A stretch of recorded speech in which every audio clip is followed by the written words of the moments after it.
WTF is wrong with people? My GF's dad is a meth head and he's been homeless for a few months now. That creates a lot of pain for her on its own, but the current issue is so much fucking worse. Yesterday, my GF got a message on Facebook from a woman claiming to know her dad. She told her that her dad raped her and forced her to get an abortion. She then proceeded to ask for money to help her out. My GF was very concerned for this woman, but told her she had no money to help her and that she should get help elsewhere. Then this fucking bitch sent my GF her own dad's dick pic. What the actual fuck? And worse, she also sent it to her 17-year-old sister. That woman traumatized two girls, who have already suffered enough shit from their dad, just in hopes of getting some money for drugs. She blackmailed them with their own father's nudes. People suck. Method heads fucking suck. Who fucking does that to someone? And yes, police have been called, and I have been helping my GF and her family in any way I can. I just wanted to vent about this shit. My husband wants me to get an abortion. I, F29, feel so confused and heartbroken. I just need to rant, so I decided to come on here. I have known my husband, 30, let's call him Jay, since I was in middle school. We had mutual friends and hung out often. Jay and I didn't start dating until we were 20 though, after finding out how similar we were. We eventually got married after 5 years of dating. Now of course, like most couples considering marriage, we talked about morals, values, life goals, and kids. Jay and I both come from big families, and while we both love it, we have said we only want 2 kids.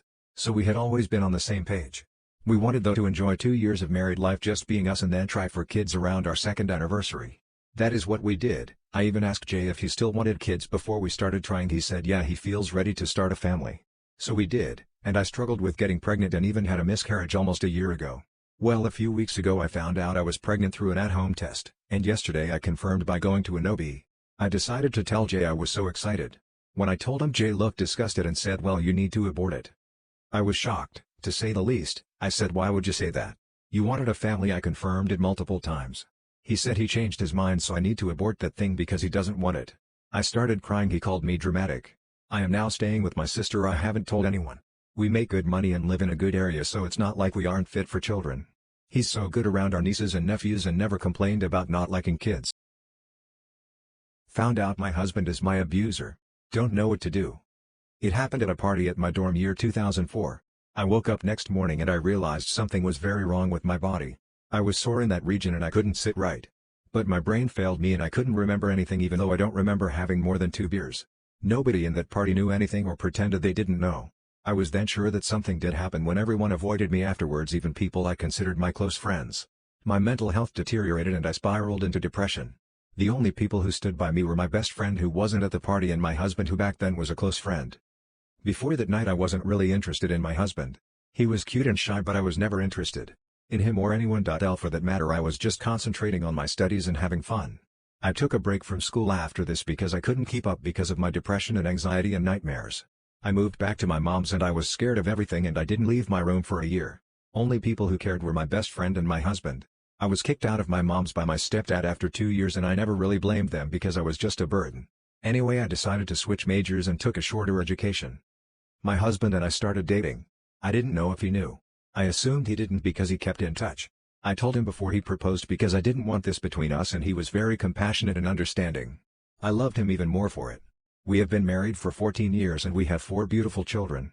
He is the greatest that has happened to me and has made me the happiest woman. I have finally started feeling safe again with time, all thanks to him and the love and support he showed me and the safe place he created for me. Even people around us talk about how good and loving he is to me and how envious that he always seems in love, and some even joke about me having him wrapped around my finger because of how loving and kind he is. Now my best friend, who is married to one of the guys at the party, called me and she was distraught and crying. She asked me to meet. Her husband had some sort of newfound religious epiphany and the guilt was weighing heavily on him, and he confessed to her that he knew who it was. As a matter of fact, many knew. When I got home, and I don't remember how I did, all I needed to say it was you to my husband, and I knew from the look he gave me that it was true. I don't know what to do now. It feels like it just happened and I am terrified. He has moved into the guest room. I don't know how to proceed and if I'm capable of taking care of my children. If he takes them, I won't be able to cope.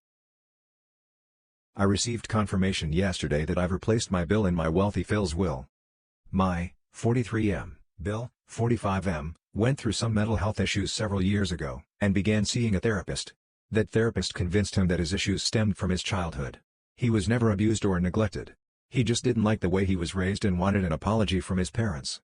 Edit, he wants apologies for things like not being an only child, and being forced to share a room with his little sister, my wife, for a few months when they were children and their grandmother had to live with him for medical reasons, taking his room from him. Besides therapy for his depression, he also did several 2-week-long silent retreats away from his wife and kids. The last we heard, they were only staying together for their children and the wife's career. She's a well-known figure in the community. He has 3 sisters, including my wife, and they all said that there was nothing wrong with the way they were raised, and asking for an apology was BS. The parents, now in their 70s and in failing health, refused to apologize, since they didn't do anything wrong. The therapist planted this insane idea in his mind. So my bill cut off the entire family, until the parents apologized. That was over 5 years ago now. My in-laws live an hour's drive away from us, on a rolling estate in the country. They retired as millionaires and, despite their wealth, insist on living well below their means. As their health has declined, I've been going to their house on a regular basis, to help them with the things they can no longer do. I was out there yesterday, helping my Phil prep his house for the winter. He's going to have a surgery soon, which will require him to be completely under anesthesia for a while. While discussing it in his workshop, he gestured to everything he owned in there, several $100,000 worth of equipment, and told me that it's all mine when he dies. He said that he changed his will to make sure that I get all of the tools and equipment, and the 1/4 of his wealth that he was going to give to his son. The tools and equipment are mine when he dies, but the wealth won't be mine until his wife passes as well. His son will get nothing. Chances are, once my Phil passes, his wife will just end up living with my wife and I anyway. We have a basement apartment already ready for it. I don't dislike my Bill. His issues are his, not mine. Although I am a little upset that he's denying my children the chance to know their cousins while growing up. My kids liked hanging out with their cousins when they were younger. They sometimes ask why they haven't seen them in a long time, even though they live close by. My kids are now old enough to know the truth. Their uncle has some mental health issues, and is taking them out on the extended family. To the nurse who held my hand after my stillbirth. To Nurse Kate at OSF, I know it's your job. I know you were getting paid to be there, however you are the reason I'm alive right now. It's been nearly 6 months and I haven't forgotten what you did for me. The minute my son was born sleeping, my soon-to-be ex-husband let go and walked out of the room. You were there. You stood up for me against the nurse who was trying to get me to hold my baby when I wasn't ready. You heard me cry out for the man who helped me create my son and cried alongside me when we realized he wasn't coming back in. You never asked why I didn't have anyone else to call or to be there with me. I've realized that when you tell someone you have no one, it looks like you are the problem, that something is wrong with you if nobody cares about you. You made sure my entire hospital stay was away from the babies and gave me noise-canceling headphones. It might have been against hospital policy, but you came back when I got discharged and helped me get to a motel. You stood beside me helping me hold the empty car seat and labor bag because I refused to leave it. You didn't ask why a grown woman didn't have any money of my own. You set me up with the resources I needed for counseling. You told me hell had a basement and I was standing in it, but that I didn't have to stay there. Your kindness and support has kept me motivated. I started teaching again. Things still suck, living is hard, and people in my real life are continually showing me I don't matter.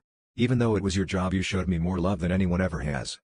That might sound pathetic and this might be a stupid post to some people because odds are you will never read this, but, thank you.